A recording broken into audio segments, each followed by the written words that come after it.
नमस्कार बच्चों। आज अब प्रारंभ करनी है पाठ नंबर 4। इसे हम यूनिट नंबर 4 भी कहते हैं। रासायनिक आबंधन और संयुक्ताओं के सिद्धांत। इस चैप्टर का नाम है रासायनिक आबंधन और संयुक्ताओं के सिद्धांत। तो हम पाठ 4 प्रारंभ करेंगे।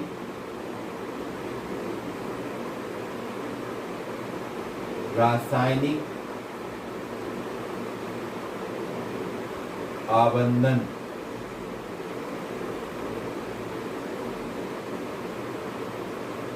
व संयोजन सिद्धांत।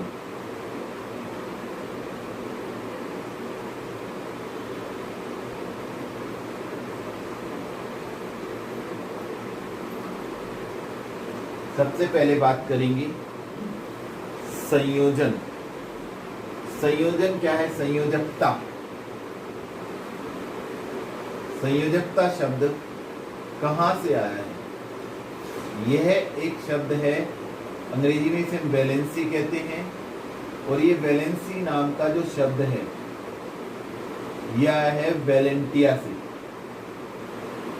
वैलेंटिया एक ग्रीक भाषा का शब्द है जिसका अर्थ है capacity to join. Capacity to join मतलब संयोजन की क्षमता।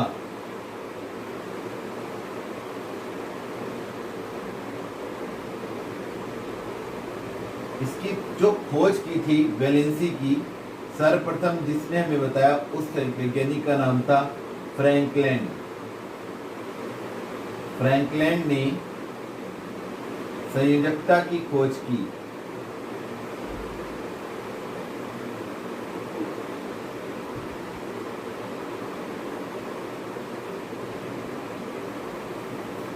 संयोजकता की प्रथम परिभाषा जो फ्रैंकलैंड ने दी थी वो क्या है? इसे हम पुरानी संकल्पना भी कहेंगे।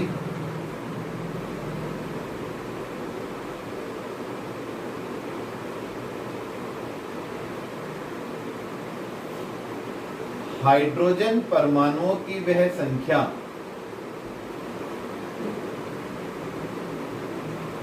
हाइड्रोजन परमाणुओं की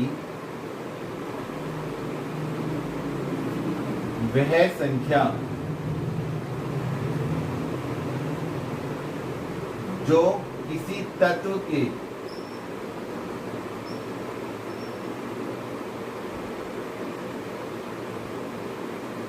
एक परमाणु से संयोग करती है।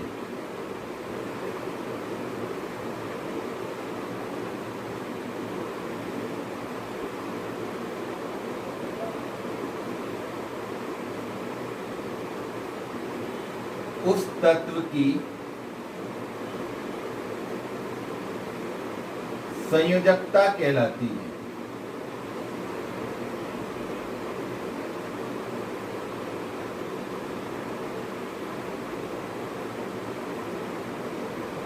जैसे अगर हम उदाहरण की बात करें, हमारे पास एग्जाम्पल है HCl।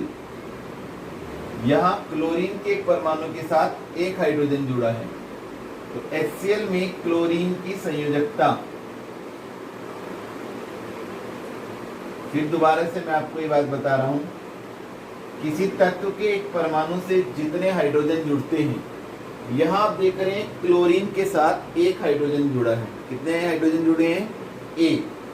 जब किसी तत्व के एक परमाणु से, इस क्लोरीन एक तत्व है, ये दो अक्षरों से दिखाया गया है लेकिन तत्व कितने हैं? एक। Cl हमने ऐसे लिखा है, C बड़ा और L छोटा। ध्यान रखेंगे इस बात को आप, इसमें C बड़ा होता है। बहुत सारे बच्चे Cl ऐसे बनाते हैं, ये Cl नहीं है, C बड़ा होता है इसमें, कैपिटल। तो C और L जब एक अक्षर बड़ा हो और एक छोटा हो तो वो एक ही तत्व का प्रतीक होता है। तो ये क्लोरीन जो है एक परमाणु है और हाइड्रोजन के एक परमाणु से जुड़ी है, इसलिए HCl में Cl की संयुक्ता एक। बात करें दूसरे उदाहरण की, H2O। यहाँ आप देख रहे हैं O का एक परमाणु है। H2O में O की संयोजकता इस एक परमाणु के साथ O के 2 हाइड्रोजन लगे H2, तो इसकी संयोजकता 2 हो गई। ऐसे ही अगर हम बात करें NH3 में नाइट्रोजन की संयोजकता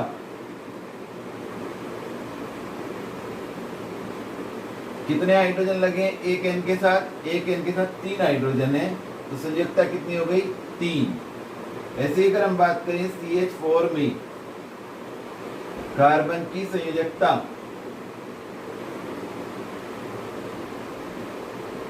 चार, क्योंकि कार्बन के एक परमाणु से 4 हाइड्रोजन जुड़े हैं। तो इस प्रकार जो पहली परिभाषा दी गई संयोजकता की वो आसान थी। जितने भी हाइड्रोजन किसी तत्व के एक परमाणु से संयुक्त, जिस तत्व की हमें संयोजकता पता करनी है उस तत्व का एक परमाणु लें और उसके साथ जितने हाइड्रोजन उस यौगिक में जुड़ेंगे वह उसकी क्या कहलाएगी? वह उसकी संयोजकता कहलाएगी। ऐसी प्रथम परिभाषा फ्रैंकलिन द्वारा दी गई। लेकिन दिक्कतें इसमें यह आने लगी कि बहुत सारे तत्व ऐसे हैं जो हाइड्रोजन के साथ संयोग नहीं करते, तो उनकी संयोजकताएं कैसे निकालें? तो फिर एक और परिभाषा आई जो 1961 में दी गई, और ये परिभाषा दी गई कोसेल तथा लुईस के द्वारा। इसके द्वारा? कोसेल तथा लुईस के द्वारा। और साथ में उन्होंने कुछ अभिधारणाएं भी दी।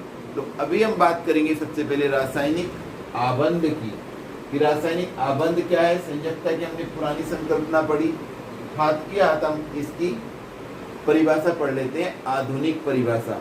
फिर हम इन चीजों को थोड़ा सा डिटेल करेंगे। तो ये पुरानी संकल्पना हुई और आधुनिक संकल्पना मैं आपको बताने जा रहा हूँ। संयोजकता की आधुनिक संकल्पना कहें या आधुनिक परिभाषा कहें, बात एक ही है।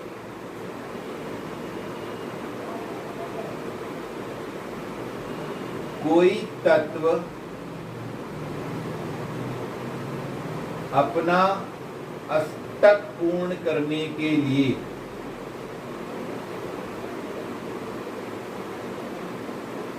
एक कंडीशन आई,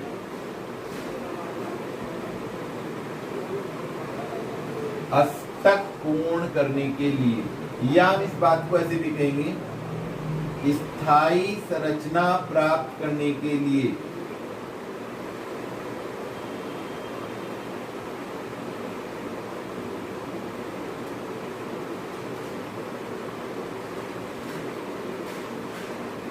जितने इलेक्ट्रॉन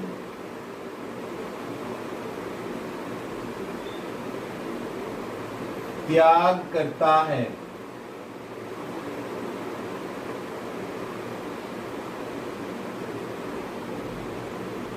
या ग्रहण करता है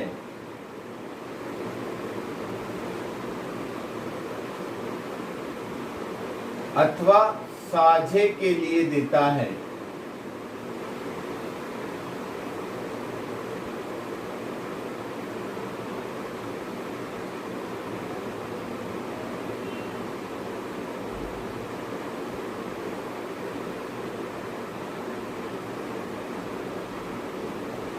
उस तत्व की संयोजकता कहलाती है।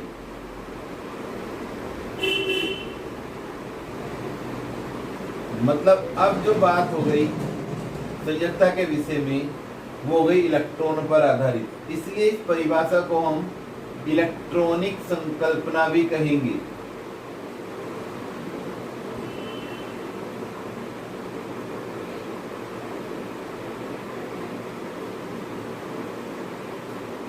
आधुनिक परिभाषा या इलेक्ट्रॉनिक संकल्पना, जैसे देखें आप, सोडियम क्लोराइड NaCl में सोडियम व क्लोरीन की संयोजकता 1 है। क्यों है वह 1? क्योंकि पहले हम इसे आपको पैराग्राफ में लिखवा देते हैं, क्योंकि सोडियम एक इलेक्ट्रॉन ग्रहण करके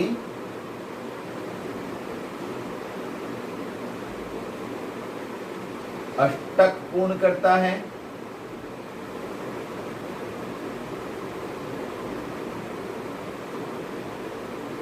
और क्लोरीन, सॉरी एक इलेक्ट्रॉन त्याग करके, एक ग्रहण करके नहीं है, त्याग करके, और क्लोरीन एक इलेक्ट्रॉन ग्रहण करके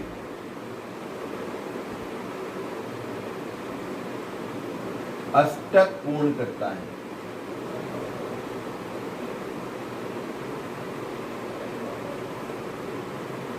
तो सोडियम एक इलेक्ट्रॉन त्याग करके अष्टक पूर्ण करता है और क्लोरीन एक इलेक्ट्रॉन ग्रहण करके।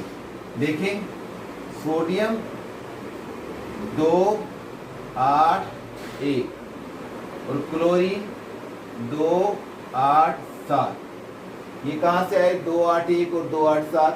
ये इनके परमाणु क्रमांक के आधार पर बनाए गए इलेक्ट्रॉनिक विन्यास हैं, जो कक्षा 9 में आपको बोरबरी नियम के अनुसार पढ़ाए जाते हैं। और मैंने आपको पहले दूसरे पाठ में इनका वर्णन किया है और आपको बताया कैसे ये बनते हैं। तो यहाँ आपने देखा 2 8 1, तो एक इलेक्ट्रॉन अगर ये त्याग दे, इस एक इलेक्ट्रॉन को जो इसके बाह्य कोश में, वो हमने यहाँ दिखाया ये, और क्लोरीन के बाह्य कोश में मैं इलेक्ट्रॉनों की संख्या दिखाता हूं 7। तो ये जो इलेक्ट्रॉनों की संख्या अक्सर दिखाई जाती है बाह्य कोश की होती है। तो अगर सोडियम एक इलेक्ट्रॉन त्याग दे और क्लोरीन को दे दे, तो सोडियम चूंकि एक इलेक्ट्रॉन त्याग दे रहा है तो इस पे तो आएगा पॉजिटिव चार्ज, और एक इलेक्ट्रॉन त्यागते ही इसका इलेक्ट्रॉनिक विन्यास रह जाएगा 2 8, माने अष्टक कंप्लीट। और क्लोरीन का एक नेगेटिव चार्ज और इसके भी अष्टक कंप्लीट, 2 8 8।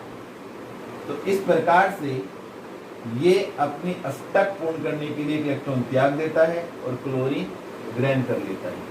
साधारणतः हमने देखा गया है जिन तत्वों के बाह्य कोश में 1 2 3 इलेक्ट्रॉन होते हैं वे त्याग देते हैं, और जिनके बाह्य कोश में 7 6 या 5 इलेक्ट्रॉन होते हैं वे ग्रहण करते हैं। दूसरा एक एग्जांपल ले लेते हैं, ये तो हुआ हमारा ग्रहण और त्याग का। एक ले लेते हैं साझे का। जैसे हम देखें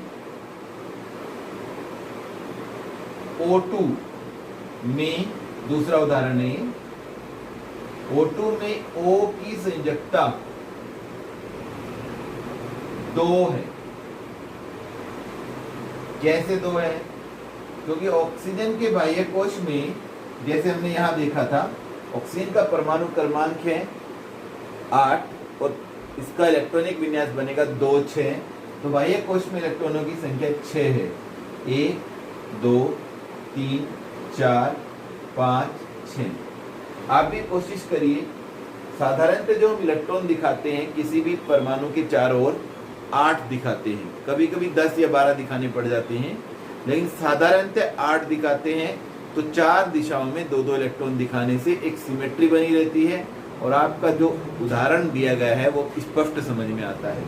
तो ये 6 हमने दिखाए, और इस ऑक्सीजन के भी 6 इलेक्ट्रॉन है, 1 2 3 4। ये आप देख रहे होंगे कि हम इनके इलेक्ट्रॉनों को एक सॉलिड बिंदी से दिखा रहे हैं और इस वाले इलेक्ट्रॉनों को हम कट से दिखा रहे हैं। ये लुईस प्रतीक कहलाते हैं, और इसका केवल तात्पर्य इतना है जिससे हम इलेक्ट्रॉनों की भिन्नता दिखा सकें, और इनका कोई विशेष मोटो नहीं होता है, ये केवल प्रतीक है। तो 2 इलेक्ट्रॉन अगर ये त्याग देता है तो इसके 4 रह जाएंगे, जो कि अष्टक पूर्ण नहीं करता और न ही इसकी ऐसी स्थिति बनेगी। लेकिन अगर ये 2 2 इलेक्ट्रॉन का साझा कर लें, तो आप देखें इसकी बाह्य कोश मान लीजिए ये है, और इस साझे में 2 इलेक्ट्रॉन इसे मिले, तो इसके अब इलेक्ट्रॉनों की संख्या 8 हुई, 2 4 और 4 8। ऐसे इस वाले को अगर हम देखें, इसके भी इलेक्ट्रॉनों की संख्या 8 होगी। तो ये हमारा, चूंकि ये जो हिस्सा है जो आप देख रहे हैं ओवरलैप करके आ रहा है, ये साझे का है। 2 इलेक्ट्रॉन इसके साझे में आ रहे हैं, 2 इलेक्ट्रॉन इसके साझे में आ रहे हैं। तो साझे के लिए 2 इलेक्ट्रॉन दिए हैं तो 2 बंध बनेंगे और संयुक्ता का मान 2, कितना होगा 2। तो ये इस प्रकार से आधुनिक संकल्पना है। आज मैंने केवल आपको संयुक्ता की परिभाषा बताई है। कल हम थोड़ा सा इसके बारे में आपको अष्टक नियम और आगे की ओर ले चलेंगे। ये संयुक्ता आप कम से कम 2 बार जरूर देख लें, और इस चैनल को सब्सक्राइब करें। अब स्कूल सोमवार से उत्तर प्रदेश में खुलने जा रहे हैं। सोशल डिस्टेंसिंग रखिए। आप स्कूल में जाएंगे ज़रूर, लेकिन जो वैश्विक महामारी कोविड-19 है वो तेज़ी के साथ फैल रही है। मेरा आपसे निवेदन है, आप किसी भी चक्कर में ना पड़े, एक मास्क जरूर पहन के जाएं। और अगर आपके घर में सैनिटाइज़र उपलब्ध है तो एक छोटी सी शीशी में जो आपकी पॉकेट में रखी जा सकती है उस सैनिटाइज़र को रखें। और जब भी आप किसी से छुएं या किसी से हाथ लगाएं तो आप अपने हाथों को सैनिटाइज कर सकें। साथ ही साथ आप कोशिश कीजिएगा कि किसी को अपनी कॉपी, पेंसिल, किताब नहीं दें, क्योंकि ऐसा करने से आपको परेशानी हो सकती है। घर पर रहिए, सुरक्षित रहिए। Thank you.